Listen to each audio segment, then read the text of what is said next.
Alright, boys and girls, here's what you need to know for this project.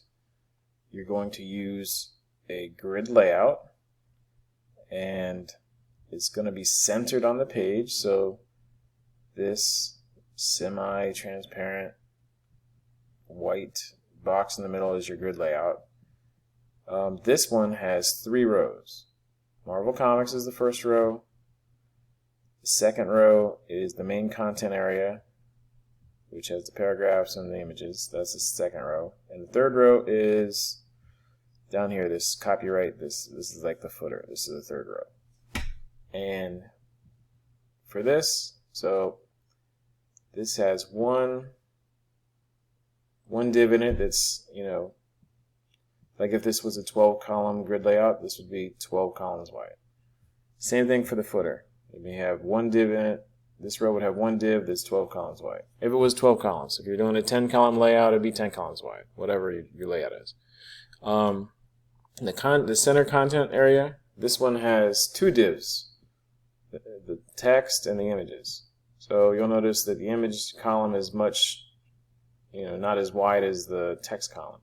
So you have to choose, whatever. Like if this was a 12-column grid layout, it might be like 9 and 3. All right, but you don't have to keep this exact layout. You need to have at least 3 rows, and at least one of the rows has to have at least 2 columns. So you could have 3 columns here if you want. Anyway, so for the content area, one of your columns has to be a column of comic book covers, images. And so you're going to link directly to the images. You don't need to save them and put them in a folder, just because we have difficulty for some people doing that. You're going to give the images a nice little border. They're supposed to fit inside here perfectly, so they need to be styled to fit inside here. You're going to have the body will have a background image. Here we have background image. You'll notice that you can see the background through this white here and through this little pink.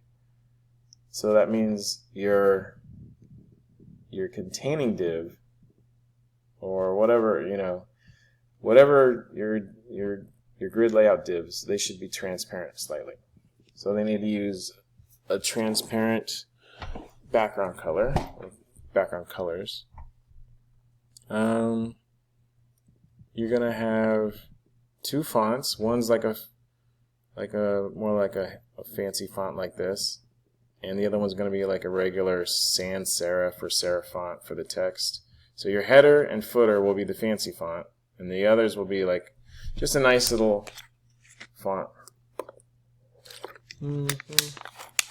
And use colors. You noticed I used a red color for the headers, and I used black for the regular text.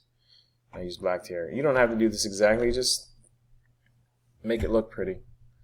Okay. Alright, so that's that.